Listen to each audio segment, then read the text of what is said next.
কিন্তু খেতে যাচ্ছি। তোমরা সে ভিডিওটার মাধ্যমে হলো কি আমরা যে ভাই খাওয়ানি সময় হয়ে যাচ্ছে, খেতে এসো। তো আজকে চলে এসেছি আমরা হোটেলে খেতে। খাবার খেলাম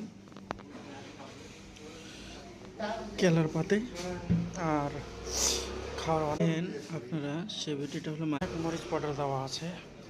খাওয়া গেল না, অল্প খেয়ে বন্ধ। যেটা ভিডিও আগে দেখলেন আপনারা, সে ভিডিওটা হলো মালিয়ালামে বলেছিলাম। সে ভিডিওটার মাধ্যমে হলো কি আমরা খেতে যাচ্ছি।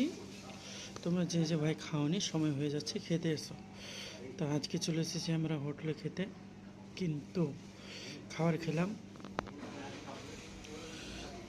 কেলার পাতে। আর খাওয়ার অনেক মরিচ পাউডার দেওয়া আছে। খাওয়া গেল না, অল্প খেয়ে বন্ধ করে দিলাম। তো আগে থেকে ভিডিও ভালো লাগলে শেয়ার করবেন, কমেন্ট করবেন অ্যান্ড লাইক করবেন।